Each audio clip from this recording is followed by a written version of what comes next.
Mas para isso precisam de tropas. Não dá para criar a zona tampão só com poder aéreo. Basta continuar bombardeando essas áreas. Não, não dá. Bombardear qualquer coisa que se aproxime dessa zona tampão. Não, o poder aéreo é...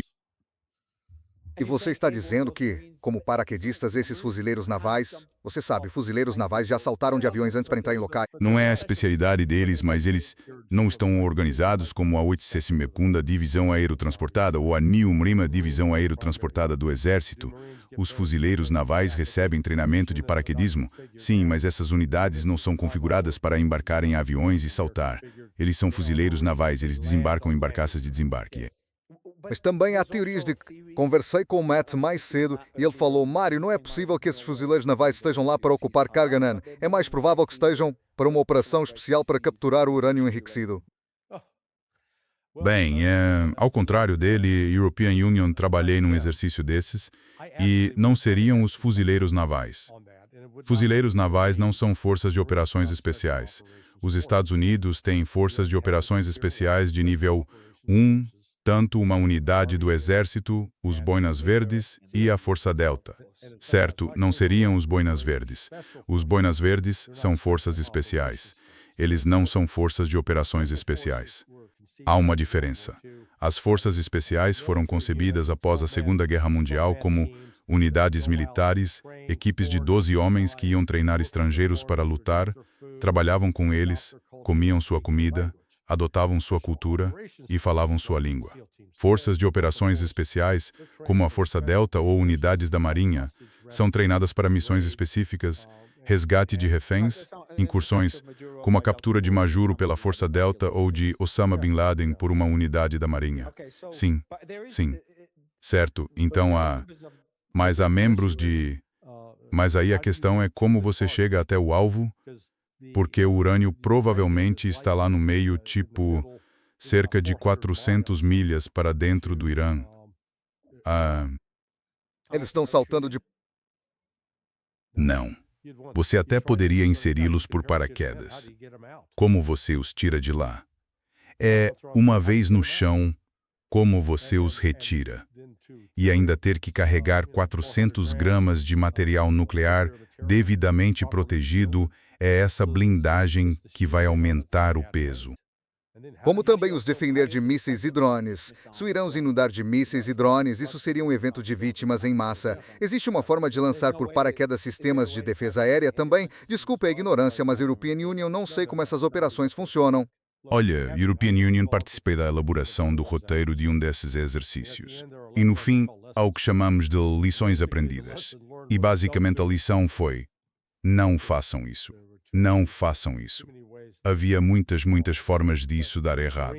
Mas os fuzileiros navais não têm a capacidade nem o treinamento para entrar e conduzir esse tipo de operação especial. Quero dizer, olha, o que eles são. Mas para que eles estão lá? Estou tentando entender. Se não é para o Cargill e não é para saltar de paraquedas para capturar o urânio enriquecido, é uma tática de pressão sobre o Irã enquanto eles tentam negociar o fim da guerra. É uma medida desesperada do Ocidente para tentar impor aquilo que eles acham que vai pressionar o Irã. E esquecem que o Irã não se importa. Você lembra que no começo Steve Witkoff admitiu, antes de começarem a guerra, que ele e Donald Trump ficaram realmente surpresos que o Irã não tivesse capitulado com uma demonstração de força dos Estados Unidos. Ah, sim, eles pensavam, quero dizer, esse é o pensamento do Donald Trump. Ele acha que basta mostrar nossa força e eles vão fugir. Mas eles cederam, não de forma ruim. Eles concordaram com esses termos nas negociações em Oman. Eles concordaram em enviar urânio enriquecido. Fiquei surpreso com o dia dos ataques. Lembro de dormir naquele fim de semana pensando, ok, não vai ser neste fim de semana. European Union até fui pego nesse blefe, mas eles não capitularam. Os Estados Unidos conseguiram o que queriam com a demonstração de força. Por isso fico um pouco surpreso quanto ao propósito da guerra. Por isso acho que é mais... Não foi necessariamente a demonstração de força, mas o fato de que, sabe, os iranianos realmente achavam que estavam progredindo porque o objetivo deles é se livrar das sanções econômicas. E essa era a cenoura que lhes era oferecida. E então essa traição completa por parte, quer dizer, de Witkoff, sabe, se a European Union estivesse aconselhando os iranianos, a European Union diria a eles, diz ao Witkoff para ir catar coquinho. Vocês não vão mais negociar com ele não tem credibilidade, ele mentiu. Não uma, mas 2 vezes. Guerra de 12 dias, sim. Voltando às origens de por que os Estados Unidos, por que o Trump decidiu entrar nesta guerra. Se o Irã aceitasse os termos, isso significaria que o objetivo dos Estados Unidos sempre foi controlar o estreito, que é a minha teoria. Como você sabe, o argumento ligado à China é que isso estrangula a China, que importa cerca de 40% do seu petróleo por esses estreitos. Então isso daria poder de pressão do Trump sobre a China antes da próxima reunião com Xi Jinping. Então esse é o objetivo. Então sabemos que Trump não vai parar essa guerra antes da vitória. E sabemos que a vitória é a captura do Estreito de Hormuz. Então como? Como eles poderiam capturar o Estreito de Hormuz? Você já explicou por que eles não podem. Eles não podem enviar tropas para o Irã. A costa é grande demais. Não podem ficar bombardeando uma zona tampão. Não funciona assim. Não podem mandar navios para a região, porque eles virariam alvos fáceis. Mandar navios de guerra de outros países. Até agora esses países têm recusado. Então qual era o plano desde o início para acabar com esta guerra e o que os Estados Unidos poderiam fazer agora? Simplesmente não vejo opções. Estou tentando ligar os pontos, entender o que vem a seguir, e estou com dificuldade. Sim, bem, não vejo ninguém no Ocidente disposto a pagar o preço que seria necessário para tentar controlar o Estreito de Hormuz. Porque seria uma batalha muito sangrenta, haveria naufrágios, perda de pessoal da marinha e petroleiros destruídos no processo. Portanto, isso não é uma opção. A verdadeira opção que vai surgir, em última análise, será um acordo negociado. O Irã deixou muito claro quais são suas exigências: reparações, a eliminação da presença militar dos Estados Unidos no Golfo Pérsico e o levantamento das sanções. Essas são as três grandes demandas. E o Irã pode continuar insistindo. Essas são nossas exigências. Essas são nossas exigências. Essas são nossas exigências. E em algum momento, European Union, acho que a dor econômica vai ficar tão grande no Ocidente que eles vão dizer: ok, temos que ceder. Porque Israel não pode continuar sofrendo os danos que vem sofrendo diariamente, simplesmente por causa do seu tamanho relativamente pequeno em comparação ao Irã. E politicamente, o Trump não vai conseguir sustentar isso. Meu Deus. Mas o Trump pode escalar. Ele fez uma declaração: estamos sendo gentis. Posso destruir coisas na próxima hora. Em uma hora, vocês leriam sobre a destruição de usinas elétricas. Ele poderia fazer coisas tão destrutivas que o país nunca mais conseguiria se reconstruir. Não estamos tentando ser gentis. Posso mudar isso em segundos. Isso não é o Trump dizendo que poderíamos fazer muito mais do que fizemos. Estamos falando sobre a Força Aérea dos Estados Unidos, as forças militares dos Estados Unidos. A capacidade desses caças, desses bombardeiros é bastante... Bem, mais uma vez, o Trump está falando sobre coisas que ele nem entende ou compreende. Ok, você derruba o fornecimento de energia do Irã, ótimo. O Irã vai derrubar todo o fornecimento de energia do Golfo Pérsico. Eles vão fechar tudo. Não haverá mais produção de petróleo no Golfo Pérsico. Como isso ajuda os Estados Unidos? Isso pode beneficiar os Estados Unidos. O preço do petróleo dos Estados Unidos vai subir por causa da escassez. E, sabe, as empresas petrolíferas dos Estados Unidos nem necessariamente vão sofrer com isso. Mas o povo americano vai sofrer nos postos quando for abastecer os veículos. Quer dizer, o preço... Tipo, na última vez que conversamos, sábado ou sexta, subiu 80 centavos em uma semana, em 10 dias. Não conferi hoje, mas tenho certeza de que está subindo ainda mais. Então, sabe, eles podem continuar tentando causar danos ao Irã. E, sabe, o povo iraniano vai sofrer e haverá vítimas civis. E tudo isso só vai enfurecer ainda mais os iranianos e fazer deles sentir que têm de ficar nessa guerra até destruírem os Estados Unidos. Agora, eles podem fazer isso? Bom, não. Mas eles vão causar danos significativos aos Estados Unidos, de modo que os Estados Unidos não serão mais bem-vindos. E também politicamente para Trump. Não, escuta, o Trump está acabado. Na verdade, acho que estou bastante confiante de que os democratas vão ganhar tanto o Senado quanto a Câmara em novembro nas eleições de meio de mandato. Mas acho que, inicialmente, European Union preve que os democratas iam destituir o Trump por impeachment e forçar Delo a sair. Sabe de uma coisa? Acho que vão manter Delo por mais 2 anos simplesmente porque ele é um palhaço e, em vez de transformar Delo numa vítima ao tirar Delo do cargo, vão deixar Delo lá, porque ele será uma figura tão tóxica. Você já viu o Trump por esse caminho ao atacar o Tucker Carlson? Justamente ele. Quer dizer, ele atacou a Marjorie Taylor Greene. Ele atacou o Thomas Massie. E o ataque dele ao Thomas Massie o que aconteceu. Isso fez o apoio ao Messi subir de 50% para 67%. Sério? O apoio ao Messi aumentou desde então? Ah, sim. Sim, depois que o Trump fez uma aparição em Chicago, em Kentucky, na semana passada, onde levou o Ed Goren com ele. E European Union conheço o Fast Ed. Conheço o Ed, meu Deus, há 27 anos.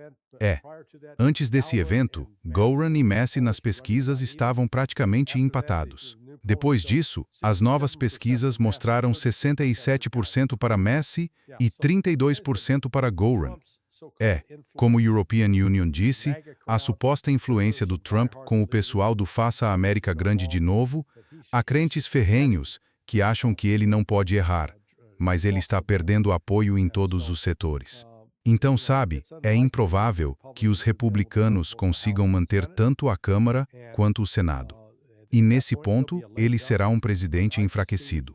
Mas European Union, vejo que acho, os democratas vão se concentrar em processar por impeachment os subordinados do Trump e em agir contra pessoas como Kristi Noem com o Kash Patel. Então, haverá alguns leais a Trump, como Pam Bondi no Departamento de Justiça, e vão perseguir o Lelos também por questões relacionadas a Epstein. Então, o futuro do Trump está muito, muito ruim, e ele será visto como o perdedor nessa história. Outra coisa também acabou de acontecer. Posso reforçar seu ponto, Larry? Agora mesmo. Desculpe. Então a queda é considerável. Lisa, se você puder reproduzir o tweet que acabei de te enviar. Mas é um vídeo de um ataque com um drone a um hotel. E o hotel se chama Al-Rashid, em Bagdá. Fica bem no centro de Bagdá. E uma delegação da União Europeia com vários funcionários diplomáticos europeus está hospedada nesse hotel. Lisa, se puder reproduzir isso aí. Isso chegou há poucos minutos. Então aquilo foi um ataque com drone. O drone parece que tem sido muito difícil para os países vizinhos interceptarem esses drones. Você pode reproduzir de novo, Lisa, só para mostrar que o drone acertou o prédio? Aí está. E vocês viram aqueles vídeos de drones sobrevoando bases dos Estados Unidos com sistemas de defesa limitados. Também vimos isso sobre os países do Golfo, atingindo seus alvos. Então isso parece... E o Irã tem... Você pode tirar o vídeo, mas o Irã tem milhares desses drones em operação. Parece que essa estratégia está funcionando bem, parece estar causando muitos danos. Na verdade, o objetivo do Irã aqui não é atacar o Iraque, é expulsar o Ocidente do Iraque. E, como você sabe, a maioria cita no Iraque apoia isso. Muqtada al-Sadr tem sido um clérigo influente nessa determinação. Larry, European Union tinha uma pergunta mais importante. Acho que a maioria das pessoas fala dos desenvolvimentos de curto prazo na guerra, mas não das consequências de longo prazo que creio serão significativas. Não há nada mais na moda do que falar sobre a queda do Império dos Estados Unidos. Todo mundo fala disso há tanto tempo e a Dália fala sobre isso de forma muito eloquente. Nunca houve momento mais importante para falar sobre a posição estratégica dos Estados Unidos na região e o impacto global disso, porque há várias coisas acontecendo. Os países do Golfo estão irritados por termos sido arrastados para esta guerra. Agora também estão irritados com o fato de o Irã os atacar. Então é uma espécie de equilíbrio. Vão concordar com Trump em pressionar o Irã para abandonar o seu programa balístico, ou vão se alinhar com o Irã contra Israel e os Estados Unidos. Isso pode redesenhar o panorama político na região. Então esse é o primeiro ponto. Número 2. A Rússia e a China estão em posição bastante favorável. Quanto à Rússia, no caso da Ucrânia, com essa distração e o esgotamento de munições, a Ucrânia está em má situação. Os cofres da Rússia receberam um grande impulso por causa do preço do petróleo. E a China está em posição muito melhor agora, com o esgotamento de munições, para agir contra Taiwan, com os recursos dos Estados Unidos espalhados, sabe, baterias de defesa retiradas da Coreia do Sul e do Japão. E também existe a possibilidade de que Rússia e China intensifiquem o apoio ao Irã, já falamos disso antes, para tentar enfraquecer os Estados Unidos. Quando esta guerra acabar, e obviamente como e quando isso acontecerão importam, mas quando acabar, digamos, mais cedo do que tarde, como vão ficar os Estados Unidos? Qual será o panorama? Como ficará a região e qual será o impacto sobre a hegemonia dos Estados Unidos? Estou exagerando na minha preocupação ou você concorda? Não, concordo com você. O dano reputacional para os Estados Unidos será profundo. vinha da suposição anterior de que os Estados Unidos eram tão poderosos militarmente que ninguém os enfrentaria. Ninguém os enfrentaria. O que vão descobrir é que o Irã terá enfrentado os Estados Unidos. Acredito que esta guerra dure pelo menos 6 meses. Então, sabe, isso vai nos levar até o final de agosto ou até setembro. É uma loucura. 6 meses. E o Irã, sabe, terá sofrido bastante, mas ainda vai permanecer firme. Isso sabe, coisa de amador. Tem um boxeador amador que entra no ringue com um lutador profissional consagrado e acham que o profissional vai varrer o chão com ele. E depois de 15 assaltos, ele ainda está de pé. Agora, pode ser que ele tenha levado uma surra. Pode estar com um olho fechado, o nariz quebrado e tal, mas continua de pé. Ele não foi nocauteado e não está implorando. Lutou até empatar. É isso que o Irã está fazendo com os Estados Unidos. Acho que isso vai fazer com que os países do Golfo se sentem e reavaliem. Eles basicamente disseram, nos ligamos aos Estados Unidos no passado e concordamos em comprar boa parte da dívida dos Estados Unidos, comprar esses títulos do Tesouro dos Estados Unidos, para que os Estados Unidos pudessem continuar a gastar dinheiro como um marinheiro bêbado, porque achávamos que os Estados Unidos eram fortes o suficiente para derrotar o Irã. Não conseguiram. E aí, acho que as relações com o Sul Global por meio do Grupo Brasil, Rússia, Índia, China e África do Sul, particularmente com a China e com a Rússia, passarão a ser vistas como um caminho melhor. Dou crédito ao Irã por lidar com a situação com a Índia de forma muito inteligente. O Irã poderia ter adotado a postura de sabe, que se dane a Índia. Eles estavam lá bajulando Israel. Vamos fazer eles pagar por isso. Mas, em vez disso, o Irã disse não. Sabe, eles querem manter boas relações com a Índia. O Modi sofreu muita pressão na Índia por suas aventuras em Israel, e acho que o Irã está aproveitando e adotando o caminho mais nobre. Sabe, o Ocidente tanto menospreza a base religiosa dos citas no Irã, mas foi exatamente essa base religiosa que impediu, durante a guerra com o Iraque, por exemplo, o Irã não construiu armas químicas e não as usou em retaliação. Eles disseram, não, isso é um pecado. Sabe, eles incontested, exige, esse agis com Mois. Há relatos de que usaram, mas menos do que o Iraque. Você está dizendo que não usaram de jeito nenhum? Não usaram. Eles não deram sequência a um programa para fabricar e usar armas químicas. Da mesma forma, durante todo o governo do Ayatollah Ali Khamenei, ele disse, não, nós não vamos construir uma bomba nuclear. Teríamos todas as razões para isso. Temos toda a justificativa.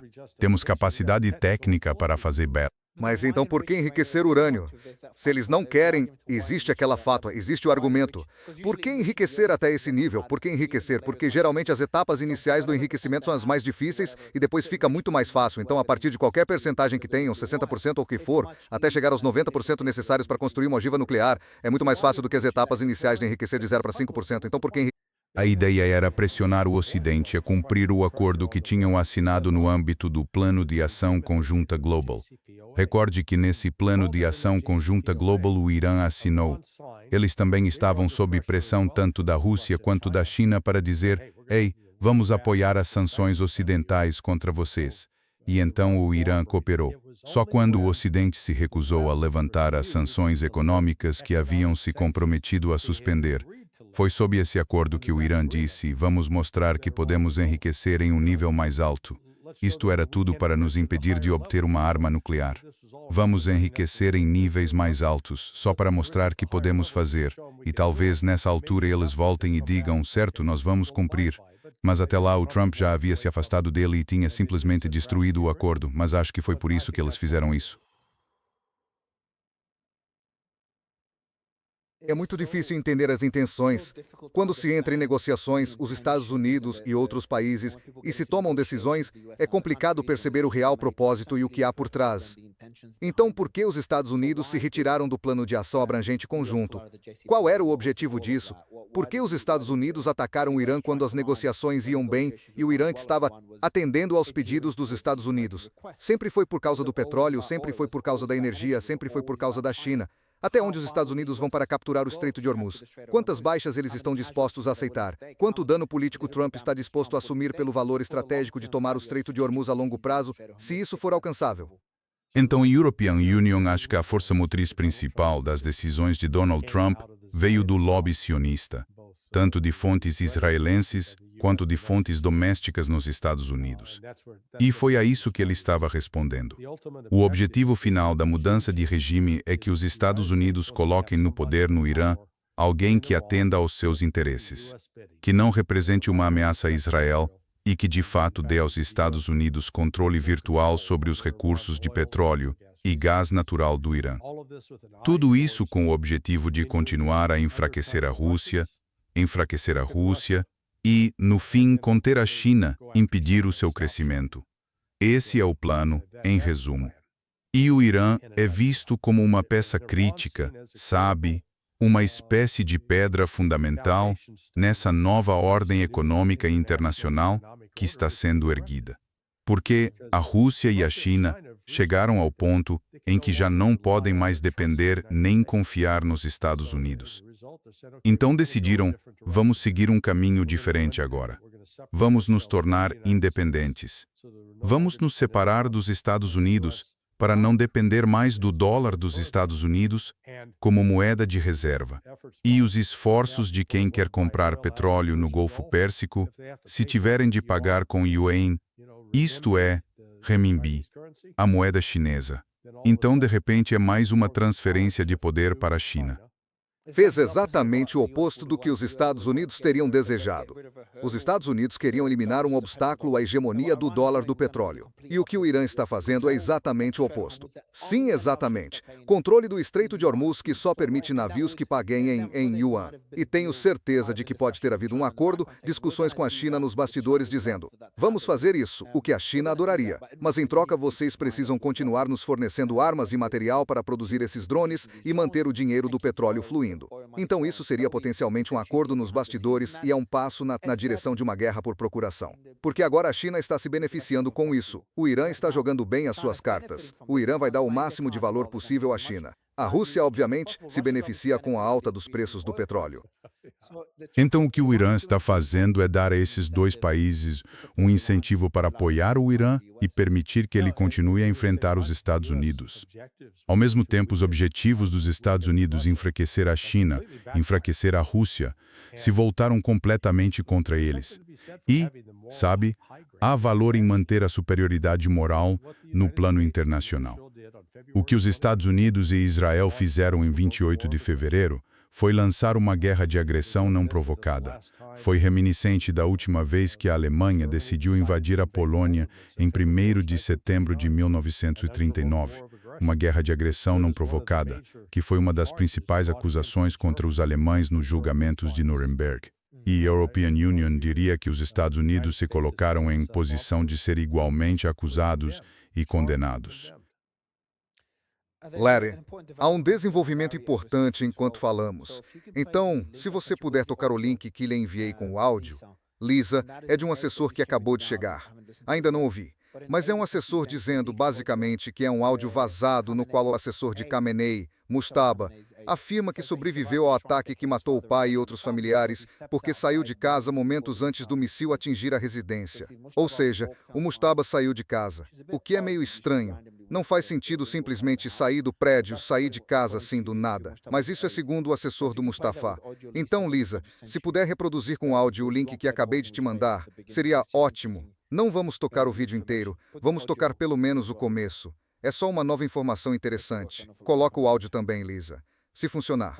Não sei se vai funcionar aí do seu lado. Certo, bem, não está funcionando. Mas, basicamente, acabei de resumir um vídeo de 3 minutos. Talvez não valha a pena ouvir. As legendas estão lá, se o público quiser ver. Pode deixar com as legendas. Então aconteceu isso. Outra coisa. Queria te perguntar, o presidente da Espanha disse algo numa entrevista ao programa The Rest is Politics. Ele disse que hoje Israel está mais isolado internacionalmente do que antes da guerra. E por que seria isso? Porque Netanyahu tomou uma decisão muito errada na resposta ao ataque terrorista do Hamas. Portanto, basicamente, as pesquisas mostram que Israel está mais isolado do que nunca. Mas com o Irã enfraquecido a esse nível, Larry, Israel não seria agora a última superpotência ou hegemon no Oriente Médio. Então não há outro país que possa enfrentar Israel, exceto talvez a Turquia. Certo. Bem, European Union questiono essa afirmação de Israel. Sei que Israel reivindica status de superpotência, como Netanyahu teria dito outro dia. Mas vamos lembrar, este é o Israel que não conseguiu derrotar o Hamas, mesmo depois de mais de 28 meses. Mas isso não, porque eles não têm capacidade. Assim como os Estados Unidos, o exército mais capaz do mundo, não conseguiu derrotar o Estado Islâmico ou o Talibã.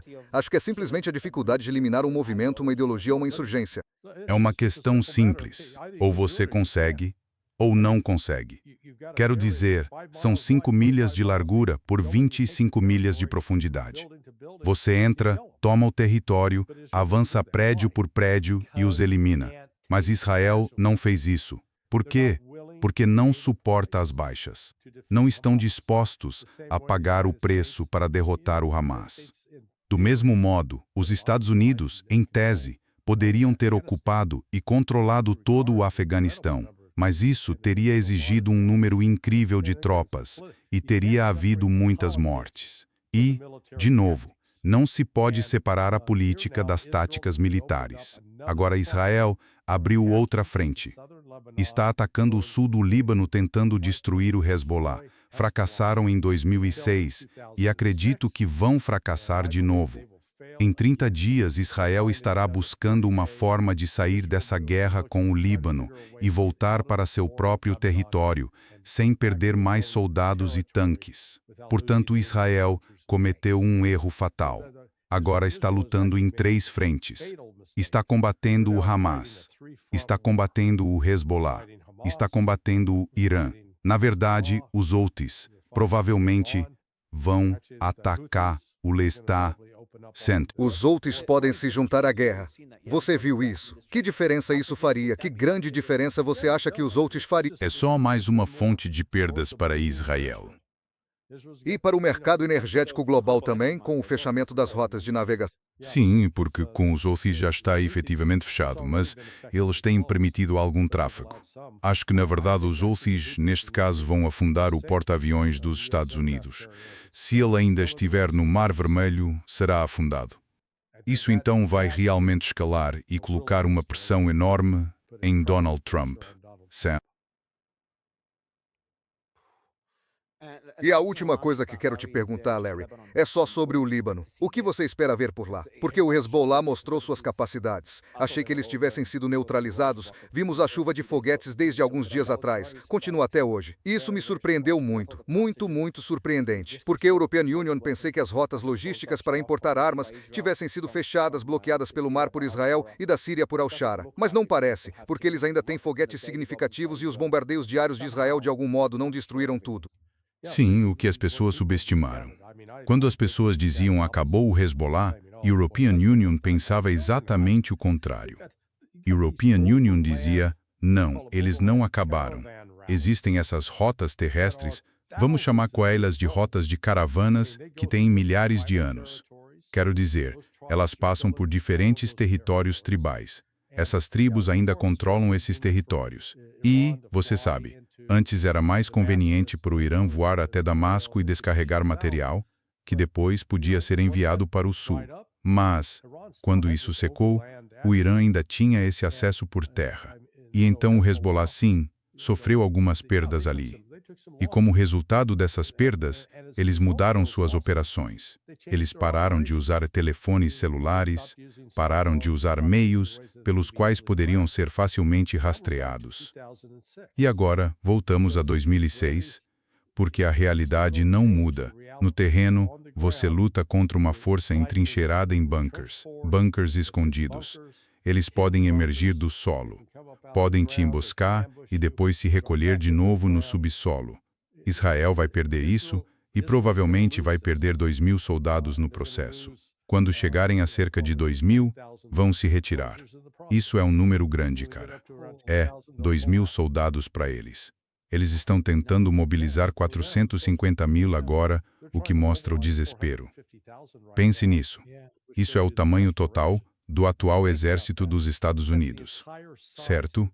Israel está tentando mobilizar reservistas que representam todo o efetivo do atual exército em serviço ativo dos Estados Unidos. É? Então você acha que isso seria significativo? Porque em 2006, na Primeira Guerra, eles perderam menos de 200, acho que uns 130, 120 soldados. Sim, então você está dizendo que essa invasão será mais prolongada. Se for mais prolongada, com mais tropas envolvidas e mais território, eles podem perder ainda mais soldados do que em 2006. Sim, apesar do Hezbollah ter sido bombardeado por meses e do seu aliado e fornecedor, o Irã também estar sendo bombardeado e suas rotas logísticas terem sido fechadas. Muitas delas foram fechadas. Você ainda acha que o Hezbollah poderia infligir tantas baixas? Sim. European Union chamou isso de a falácia de Iwo Jima. Se você já acompanhou a Batalha de Iwo Jima na Segunda Guerra Mundial, os Estados Unidos tinham curaçados e também porta-aviões ao largo de Iwo Jima. E a gente bombardeou aquela ilha como se não houvesse amanhã por 2 semanas. Incrível. Bum, bum. Virou pedaços. E quando os Estados Unidos desembarcaram, os japoneses tinham ficado escondidos, protegidos, e saíram. E mataram perto de 4.000 americanos ao longo daquela batalha de 2 meses. Então, sabe, acho que o Hezbollah está numa situação parecida. Eles foram muito subestimados em termos de capacidade pelo Ocidente. E agora já estão mostrando que impediram várias investidas e tentativas de avanço das forças de defesa de Israel. E acho que isso vai continuar. Sim, me lembra um filme. É tipo um ator do Homem-Aranha que, como soldado, não queria segurar uma arma.